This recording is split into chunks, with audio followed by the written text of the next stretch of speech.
اللہ تبارک و تعالی اس مجاہد ملت کا کوئی ثانی ضرور پیدا فرمائے. دین اسلام یتیم نہیں رہ سکتا. اسلام اپنا دفاع خود کرتا ہے. لوگ آتے رہیں گے جاتے رہیں گے، ہم لوگ بھی کل چلے جائیں گے، لیکن اسلام کو نہ ختم ہونا ہے نہ ختم ہوگا. باطل سے ڈرنے والے اے آسماں نہیں ہیں ہم، 100 بار کر چکا ہے تو امتحان ہمارا. توحید کی امانت سینوں میں ہے ہمارے، آسان نہیں مٹانا نام و نشان ہمارا.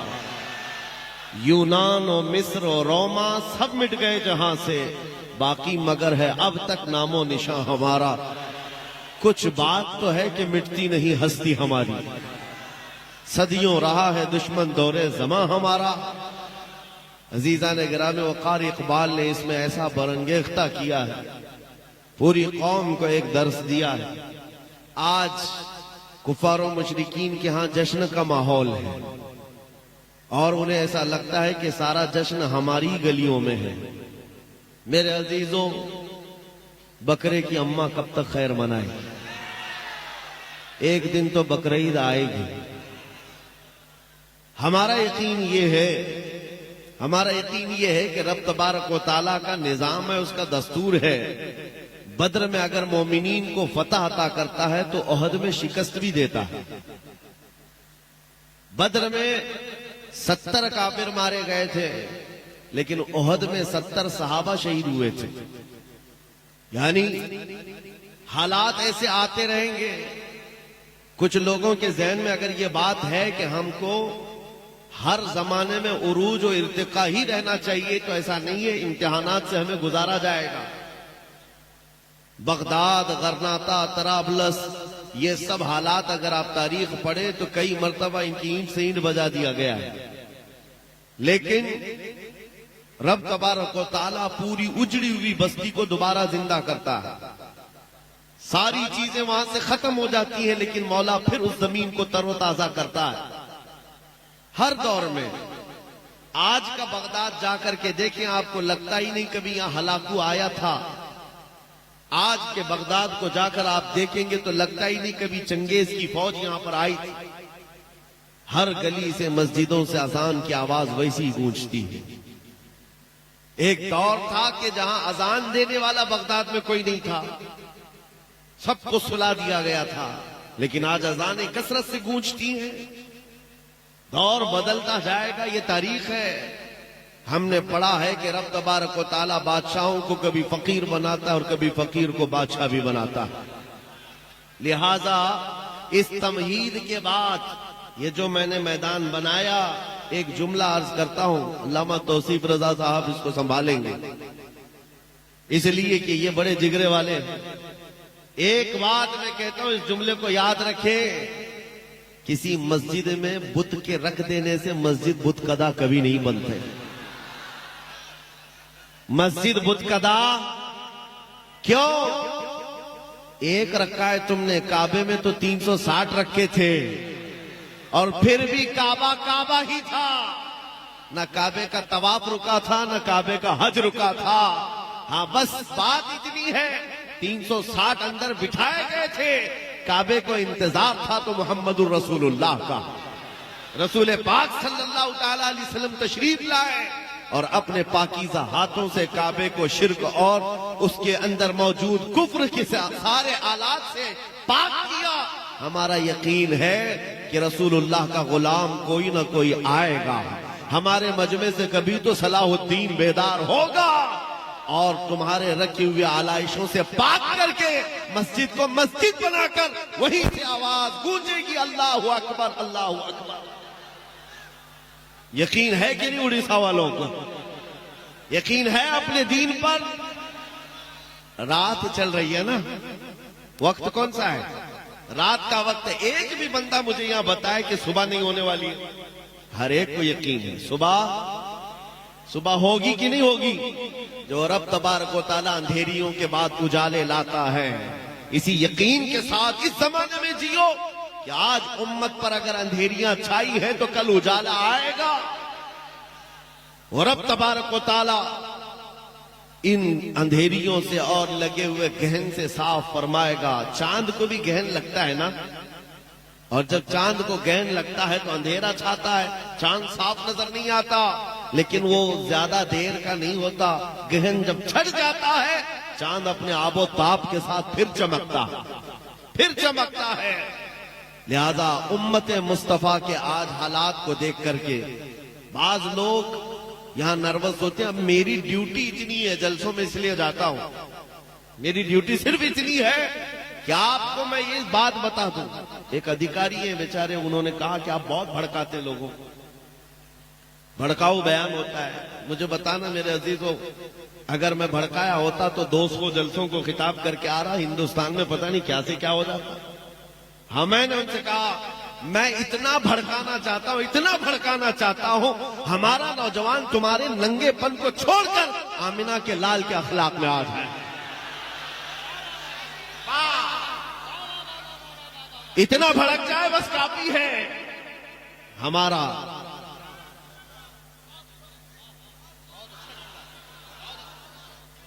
اگر اس کو بھڑکانا کہا جاتا ہے تو ہم صبح شام بھڑکائیں, صبح شام لوگوں کو یہ بات کی ترغیب دیں, آ جاؤ اس دربار میں جہاں پر کوئی آیا ہے تو صدیق بن کر نکلا ہے, جس کے قدموں سے وابستہ ہو کر خطاب کا بیٹا فاروق اعظم بنا ہو, جن کے دربار سے وابستہ ہونے کے بعد ابو طالب کے شہزادے حیدر کرار بنتے ہو. اس دربار سے کیا نہیں ملتا میرے عزیزوں, وہاں سے کیا نہیں ملتا.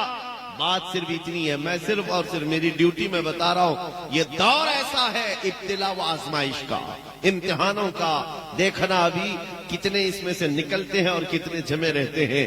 اللہ تبارک و تعالی امتحان دیتا ہے. جنگ خندق میں آپ تاریخ پڑھیں گے, یہ تیسری بڑی جنگ ہے اسلام میں. جنگ خندق کے موقع پر کفار و مشرکین 12,000 کی تعداد میں آئے تھے, جب صحابہ اکرام کی تعداد 4,000 سے زیادہ نہیں تھی, اور مہینے بھر تک خندق کھودتے رہے. سخت ٹھنڈیوں کے دن تھے اور فاقہ کشی ایسی کہ اسی خندق کے کھودنے کے موقع پر رسول پاک صلی اللہ علیہ وسلم نے اپنے پیٹ پر پتھر باندھے تھے. اور اس وقت جو منافقین تھے جو ساتھ میں آئے تھے, کیونکہ بدر میں انہوں نے کامیابی دیکھی تھی اور اس کے بعد کچھ جنگوں میں مال غنیمت ان کے ہاتھ آیا تھا, تو حضور کے ساتھ آ گئے تھے.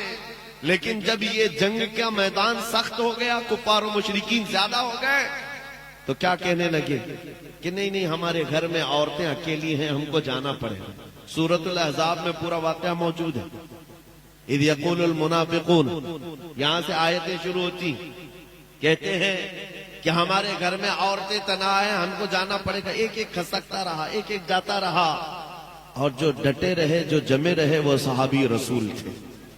ایسا جمے رہے. منافقین وہاں سے چھوڑ کر جانے لگے. جنگ کے حالات سخت سے سخت بنائے گئے تھے. رب تبارک و تعالیٰ فرماتا ہے هُنَالِكَ ابْتُلِيَ الْمُؤْمِنُونَ وَزُلْزِلُوا زِلْزَالًا شَدِيدًا. یہ وہ مقام تھا جب مومنین کو ہلا دیا گیا تھا. آپ کو پتہ ہے سعد ابن معاذ کی نس کٹ گئی تھی اور اس کا خون کا فوارہ حضور کے چہرے پر تک آتا تھا جب وہ سامنے آتے تھے. لیکن انہی زخموں کے حالت میں وہ مہینہ بھر تک کھڑے رہے. کھانے پانی کے لیے ان کے ہاں حالات ایسے تھے کہ ایک کھجور پر 10 صحابہ گزارا کر لیتے, ایک کھجور پر.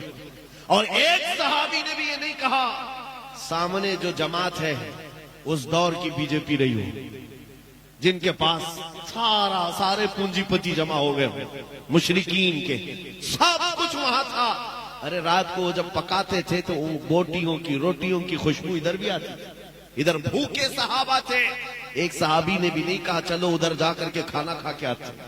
میرے آقا صلی اللہ تعالی علیہ وسلم نے فرمایا مجھے اندازہ ہے کہ تمہیں بھوک کی شدت نے پریشان کیا ہوگا. جانتے ہو صحابہ کیا کہتے ہیں؟ آقا جب تیز بھوک لگتی ہے تو ہم آپ کا چہرہ دیکھتے ہیں. جس کے پاس رسول پاک ہو تو پھر نہ اسے بوٹی بلاتی ہے نہ روٹی بلاتی ہے. صحابہ اکرام کا امتحان ہوا. جو منافقین چھوڑ کر جانے والے تھے چلے گئے. رب تبارک و تعالیٰ نے قرآن پاک میں فرمایا ہے کہ نہ ہی ان کی عورتیں تنہا تھی, نہ ہی ان کے گھر بے چھت تھے, کچھ نہیں تھا. بہانہ بنایا اور پھر رب تبارک و تعالیٰ نے ایسی آندھی بھیجی جس سے کفار و مشرکین کے پیر اکھڑ گئے، سب بدک گئے ان کے جانور، اور ایسی حالت میں وہ رفو چکر ہوئے میدان سے بھاگتے ہوئے، مال سب کچھ چھوڑ کر، اور پھر اللہ تعالیٰ نے مدینے والوں کو فتح مبین عطا فرمایا، رسول پاک کے صحابہ کو وہ عظیم فتح عطا فرمائی۔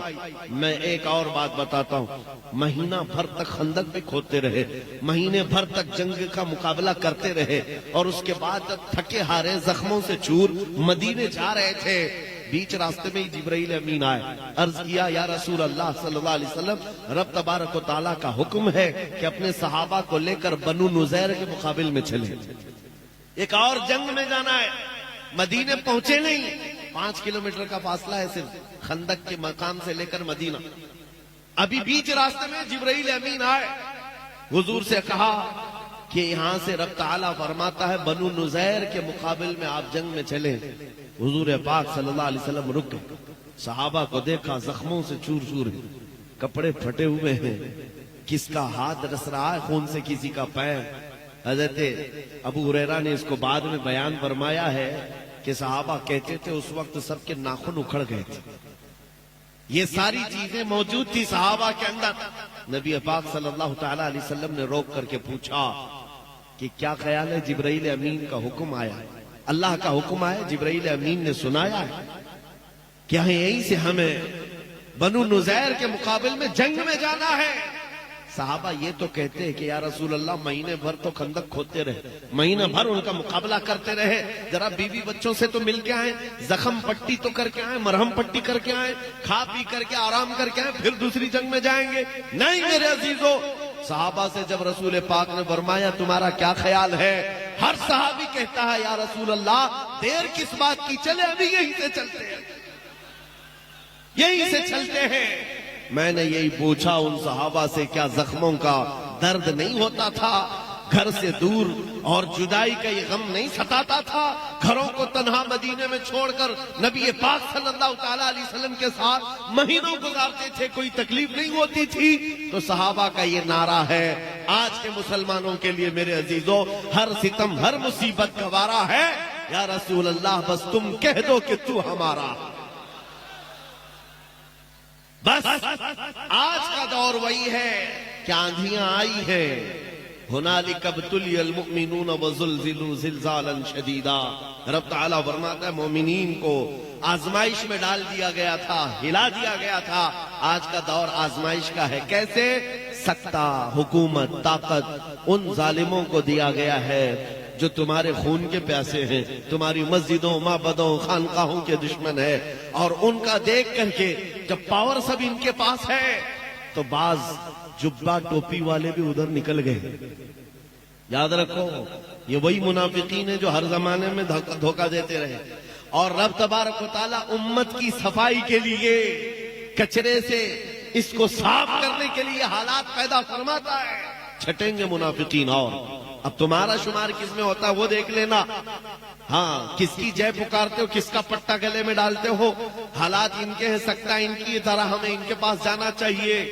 کتنے تو ایسے ہیں جو در بدلو آج ادھر سے ادھر بھاگے نکلے، کدھر جہاں پاور دیکھا وہاں بھاگتے رہے۔ حضرت کے وہ صوبے میں تو حال یہ ہے جس کی حکومت ہوتی گاڑیوں پہ اسی کے جھنڈے لگتے ہیں، سب جگہ وہی پر چلتا رہتا ہے۔ ہم نے کسی سے پوچھا کہ بھائی یہ جھنڈے بھی بدل گئے، نام بھی بدل گیا، کیا بات ہے؟ کہا جس کا پاور ہے، جس کی حکومت ہے اس کے ساتھ چلنے میں فائدہ ہے۔ اے مسلمانوں میں کہتا ہوں دنیا نے ہمیں یہ سکھایا ہے جس کی حکومت ہوتی ہے اس کے ساتھ چلنے میں فائدہ ہے۔ بریلی کا تاج شریعہ کہتا ہے جہاں میں ان کی چلتی ہے وہ دم میں کیا سے کیا کر دے، زمین کو آسماں کر دے، سریا کو خرا کر دے۔ سامعین حضرات، یہ پروگرام آپ سنی جنکشن کی جانب سے سماعت کر رہے ہیں۔ مجھے بتاؤ اے سنیو، آپ بتاؤ آپ کا عقیدہ ہے کہ نہیں جہاں میں ان کی، کس کی؟ رسول پاک صلی اللہ علیہ وسلم کی۔ میں حضور کی بات کر رہا ہوں، مدینے والے تاجدار کی بات کر رہا ہوں، بخدا خدا کا یہی ہے در، نہیں اور کوئی مفر مقر، جو وہاں سے ہو یہیں آ کے ہو، جو یہاں نہیں تو، جو یہاں نہیں تو، وہ جو نہ تھے تو، اور وہ جو نہ ہو تو، جہاں میں ان کی، کس کی؟ رسول پاک کی چلتی ہے۔ یہ دنیا والوں نے ہمیں بتایا ہے، آج کے دور میں پارٹی بدلنے والوں نے ہمیں بار بار یہ بتایا ہے، جس کی چلتی ہے اس کے ساتھ جانا چاہیے۔ ہم نے یقین کر لیا، کل بھی میرے مصطفیٰ کی چلتی تھی، آج بھی چلتی ہے۔ ارے یہ تو دنیا دنیا ہے، قبر میں بھی ان کی چلتی ہے اور حشر میں بھی ان کی چلتی ہے۔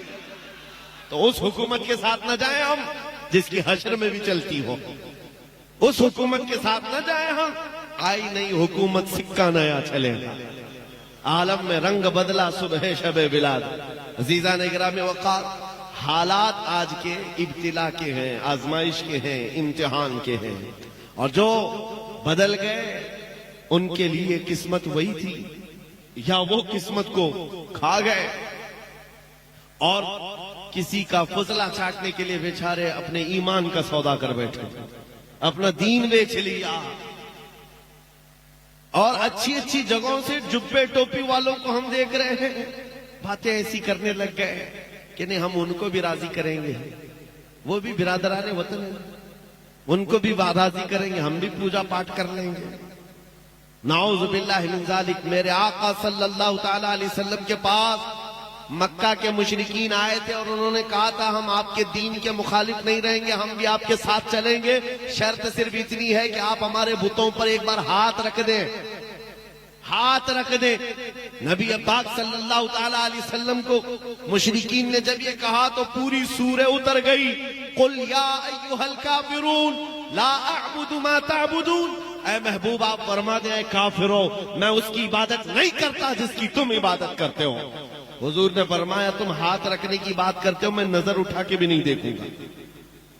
جو باطل ہے اس کو باطل کہا جائے، جو شرک ہے اس کو شرک۔ اب اگر اتنا زیادہ ڈھیلے ہو جاؤ گے تو کل تمہارے کلمے پر بھی سوال ہوگا، کلمہ پڑھنے نہیں دیں گے۔ آج ہی ڈیبیٹ شروع ہو چکے، لا الہ الا اللہ کا مطلب ہے کوئی خدا نہیں، یہ مسلمان ہمارے خداؤں کا انکار کرتے ہیں۔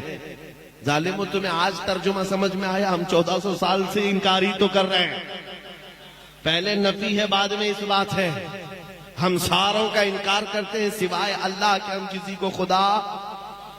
ہاں ایک بات یاد رکھو مسلمانوں، آج تمہیں کسی کے سامنے جھکنے کی ضرورت کیوں جھکے آدمی؟ ہمارا حال تو یہ ہے میرے عزیزو۔ ایک بات بتاؤں اس قوم کی خصوصیت، جیسے بھی جاہل قوم ہو، پڑھی لکھی ہو یا نہ ہو، ان پڑھ ہی کیوں نہ ہو، ہمارے مسلمانوں کی بات کر رہا ہوں، مسجدوں میں جاؤ، امام جو کھڑا ہے نا، اس امام سے کہو اپنے باپ کا نام لے کر قوم کو جھکا کر دکھائے۔ کوئی امام اپنے باپ کا یا بادشاہ وقت کا نام لے کر رکوع میں جائے اور کہے لوگوں سے اس نام پر تم بھی رکوع میں جاؤ، کوئی جا سکتا ہے؟ نہیں۔ اکبر نے کوشش کیا تھا، اکبر بادشاہ، اس کا نام اکبر تھا، اس نے پورا دین بدل لیا اور نمازوں میں اپنا نام شامل کر دیا کہ اس کا نام لیا جائے تو رکوع ہو، سجدہ ہو۔ اس وقت مرد قلندر مجدد الفسانی کھڑا ہوا، کہا دین ہوگا تو مصطفیٰ کا ہوگا، سر جھکے گا تو اللہ کے نام سے، بادشاہ کے نام پر نہیں جھکے گا۔ اور ہماری خصوصیت یہ ہے امام ہزار بڑے لوگوں کا نام لے کر جھکائے، قوم ہماری نہیں جھکتی۔ لیکن اگر کسان کا بچہ چھوٹا سا حافظ قرآن بھی ہو اور پیچھے بڑا سا بڑا مالدار کھڑا ہو، وہ بچہ اگر اللہ اکبر کہے تو ہر ایک کی پیشانی جھک جاتی۔ پتہ یہ چلا اس قوم کو اگر جھکایا جا سکتا ہے تو صرف ایک نام ہے، اللہ اکبر۔ اس کے علاوہ کسی نام سے ہم نہ جھکے تھے، نہ کبھی نہیں جھکیں گے، اسی ایک نام سے جھکتے ہیں۔ اور حد تو یہ ہے میرے عزیزو، ہماری خصوصیت اور ایک ہے، اسپیشیلٹی تمہاری اور ہماری۔ ہم جس دن پیدا ہوئے تھے اسی دن کان میں مؤذن نے کیا کہا تھا؟ بچوں کو اذان دیتے ہیں کہ نہیں کان میں؟ سب سے پہلا جملہ جب ہم دنیا میں آئے تھے مولوی صاحب نے کان میں پکار دیا تھا، اللہ ہو۔ کیا مطلب؟ اللہ سب سے، ہاں جس دن پیدا ہوئے اسی دن تمہیں یہ عقیدہ بھی دے دیا گیا اللہ سب سے۔ ہاں کوئی تختے والا، کوئی حکومت والا نہیں، اللہ سب سے۔ اور اس کے بعد جس دن ہم مرے ہیں جا رہے ہیں ہم کو ہمارے جنازے میں کفنا کر لا کر رکھتے ہیں، امام ہمارے جنازے پر ہاتھ اٹھا کر تکبیر باندھتا ہے، کیا کہتا ہے؟ اللہ ہو۔ وہاں پر بھی یہی ہے، جا رہے ہو دنیا سے یہی کہتے ہوئے جاؤ، اللہ سب سے آئے تھے، اللہ کو بڑا کہتے ہوئے جا رہے ہیں، اللہ کو بڑا کہتے ہوئے۔ یہ صرف اور صرف تمہاری اسپیشلٹی ہے، یہ صرف تمہاری خصوصیت ہے۔ اسی لیے اے مسلمانوں، حالات کو دیکھ کر گھبرا مت جانا، ہمارا عقیدہ ہے اللہ سب سے بڑا ہے، اور قرآن میں رب تعالیٰ فرماتا ہے لا تحزن ان اللہ معنا۔ رسول اللہ نے صدیق اکبر کو یہ تلقین کیا تھا جب غار ثور میں تھے، کفار پورے کے پورے جبل ثور پر چڑھ گئے تھے، قریب تھا کہ وہ پیر اٹھاتے تو رسول اللہ اور صدیق اکبر نظر آ جاتے۔ حضرت ابو بکر صدیق کا دل ہل رہا تھا، اب کیا ہوگا؟ سارے مشرکین آ گئے، پکڑیں گے رسول اللہ کو ایذا نہ دیں۔ تب نبی پاک کا یقین دیکھو، حضرت صدیق اکبر کے سینے پر ہاتھ مارا اور کہا لا تحزن ان اللہ معنا، گھبرا مت، اللہ ہمارے ساتھ ہے، اللہ ہمارے۔ جواب دو میرے عزیزو، اللہ ہمارے ساتھ ہے یا نہیں؟ ہاں، ایک بات اور بھی بتا دوں، حضرت جو فرما رہے تھے اور ناظم اجلاس نے جو کہا میرے متعلق ان کا حسن ظن ہے، اللہ ان کو اس کا جزا عطا کرے، لیکن انہوں نے جو کہا کہ ہم جواب دیتے رہتے ہیں، میرے عزیزو یہ سنت مصطفیٰ ہے، خاموش رہنا اور روٹیاں چباتے رہنا اس دور میں، اور وہ بھی کوئی عالم ہو تو اس کو گونگا شیطان کہا گیا ہے۔ جب حالات ایسے ہوں، ارے ہماری ماں پر کوئی بولے تو ہم خاموش نہیں رہتے، رسول اللہ کی بات ہے، دین اسلام کی بات ہے۔ تمہاری بیوی کی طرف کوئی انگلی اٹھائے تو تم آگ بگولا ہوتے ہو۔ یاد رکھو کروڑوں ماؤں سے زیادہ ہم اپنے نبی سے محبت کرتے ہیں۔ سنو، جواب دینا ضروری ہے اور سیکھ لو میرے عزیز ہو، جہاں ہو جیسے ہو جواب اپنے اپنے حساب سے دیتے رہنا ہوگا، حالات جیسے بھی ہوں، لیکن دفاع اسلام کا تمہاری طرف سے بھی ہونا چاہیے، علماء کی طرف سے بھی۔ اور میں نے دیکھا ہے اب الحمدللہ علماء کی آوازیں آ رہی ہیں، جگہ جگہ سے آ رہی ہیں، اور اس سلسلے میں اگر میں بکرا بن کر کے قتل ہو جاتا ہوں تو مجھے اس کا ڈر نہیں ہے، میں پھانسی پر چڑھ جاتا ہوں تو مجھے اس کا ڈر نہیں ہے، اس لیے کہ ہمارا نعرہ یہ ہے عشق گر جرم ہو تو پھانسی کی سزا دو مجھ کو، عشق گر جرم ہو پھانسی کی سزا دو مجھ کو، در محبوب پہ لیکن یہ سزا دی جائے۔ میں جو کہہ رہا ہوں جواب دینا ضروری ہے۔ احد کے میدان میں کفار و مشرکین جب غالب آ گئے، 70 مومنین کی شہادت ہو گئی، صحابہ 70 شہید ہو گئے، پیچھے ہٹنا پڑا، صحابہ پیچھے ہٹ گئے۔ رسول پاک صلی اللہ تعالی علیہ وسلم کو اس وقت ظالموں نے ایسا لوہے کی ٹوپی جو پہنی جاتی تھی خود اس سے مارا تھا جس سے آپ کے 2 دندان مبارک شہید ہوئے تھے۔ نبی پاک صلی اللہ تعالی علیہ وسلم کو لے کر صحابہ پہاڑ کی ایک چوٹی پر چلے گئے، احد پہاڑ کی ایک چوٹی پر۔ جب صحابہ پیچھے گئے تو اب مشرکین کے جشن کا وقت تھا، جب ہم بیک جاتے ہیں یہ ناچتے ہیں کتے، اور ان کو لگتا ہے یہ جشن کا ماحول ہے۔ احد کے میدان میں اب بھنگڑا شروع ہوا، ناچ کود کے ہم جیت گئے، 70 مومنین کو شہادت، قتل کیا، اس میں امیر حمزہ کا کلیجہ چبایا ہے، عبداللہ بن جہش کے 80 ٹکڑے کر دیے، انس بن نزیر کی انگلی کے علاوہ پورے جسم کا کوئی حصہ ہی نہیں ملا، سعد ابن ربی جن کا پیٹ پھاڑ کر کے انتڑیاں نکال دی گئی تھی، یہ صحابہ کی شہادت ہے۔ ایک رات کا دولہ حضرت حنظلہ اسی میں شہید ہے۔ یہ احد کے میدان میں کئی بڑے صحابہ کی شہادت، نبی پاک صلی اللہ تعالی علیہ وسلم کے دندان مبارک شہید، یہ سب سے بڑی چیز ہے۔ جب صحابہ پیچھے ہٹے تو ادھر کافروں کی طرف سے شور و غل شروع ہوا، اور ایک افواہ پھیلائی گئی کہ محمد صلی اللہ علیہ وسلم کا انتقال ہو گیا، شہید ہو گئے۔ ابو سفیان اس طرف سے آیا، کافروں کی طرف سے اعلان کرنے لگا کہاں ہے محمد، کہاں ہے ابو بکر، کہاں ہے عمر، سب ختم ہو گئے۔ وہ جب میدان میں اعلان ہونے لگا تو میرے عزیزو کیا ہے، آج جو کہتے ہیں حالات کے اعتبار سے خاموشی بہتر ہے، حضور پاک صلی اللہ علیہ وسلم سے زیادہ مصلحت جاننے والا کون تھا، حضور سے بہتر حکمت جاننے والا کون تھا؟ نبی پاک صلی اللہ تعالیٰ علیہ وسلم زخمی حالت میں تھے، صحابہ زخمی حالت میں تھے اور پہاڑ کی چوٹی پر بیٹھے تھے، وہیں سے فرمایا ان کافروں کا تو جواب دینا ہوگا، خاموشی سے سننا نہیں ہے، جواب دینا ہوگا۔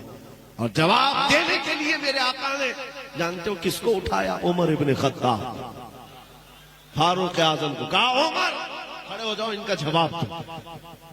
جب کافر پکار رہے تھے کہاں ہے محمد، کہاں ہے ابو بکر، کہاں ہے عمر، حضرت عمر کھڑے ہو گئے، کہا ابو سفیان سن، یہ ہے محمد، یہ ہے ابو بکر، یہ ہے عمر، زندہ بھی ہیں اور تیری آنکھ میں گڑتے بھی رہیں گے۔ رسول پاک صلی اللہ علیہ وسلم باحیات ہیں، صدیق اکبر باحیات ہیں، عمر بھی باحیات ہیں، کوئی مرے نہیں ہے۔ ابو سفیان ہکا بکا رہ گئے۔ اور اس کے بعد اب دیکھو نعرے کیا لگ رہے تھے، اعلو حبل اعلو حبل، میں حدیث سنا رہا ہوں آپ کو۔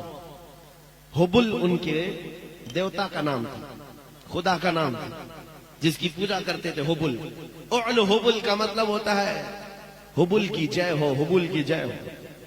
تب حضرت عمر کو حضور نے کہا عمر جواب دو۔ حضرت عمر نے کہا اللہ اجل، اللہ اجل، اللہ سب سے بلند ہے، اللہ سب سے بلند ہے۔ پھر ابو سفیان نے پکارا لنا عزا ولا عزا لکم، یہ عربی کی باتیں ہیں، نعرے ادھر سے بھی ادھر سے بھی ہوتے ہیں نا۔ ہاں اس وقت مشرکین احد کے میدان میں پکارنے لگے لنا عزا ولا عزا لکم، ہمارے لیے عزت دینے والی دیوی ہے، تمہارے پاس کوئی دیوی نہیں۔ عزا ان کی دیوی کا نام تھا۔ ہاں ان کے ہاں خداؤں میں مذکر بھی ہوتے ہیں، مؤنث بھی ہوتے ہیں، دونوں ہوتے ہیں، مرد خدا بھی ہوتا ہے، عورت خدا بھی ہوتی ہے، گاڈ اور گاڈیس ہوتا ہے۔ عزا ان کی دیوی کا نام تھا۔ وہ ابو سفیان کہنے لگا ہمارے پاس تو عزا ہے جو عزت دینے والی ہے، تمہارے پاس کچھ نہیں۔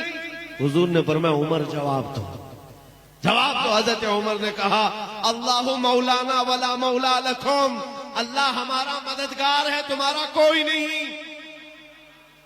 جواب برابر برابر کا چل رہا تھا تو ابو سفیان خاموش۔ اس کے بعد آخر میں کہنے لگا کوئی بات نہیں عمر، تم لوگ زندہ ہو لیکن بدلہ برابر ہو گیا۔ بدر کے میدان میں ہمارے 70 تم نے مارے تھے، احد کے میدان میں 70 ہم نے تمہارے مارے، برابر برابر ہو گیا۔ کمال کا جواب دیا حضرت عمر نے، کمال کا جواب ہے۔ ابو سفیان کہنے لگا برابر برابر ہو گیا، تم نے 70۔ حضرت عمر جلال میں کہتے ہیں او ابو سفیان کون سی برابری کی بات کر رہا ہے، 70 تمہارے اور 70 ہمارے مارے گئے تو کیا برابری ہے؟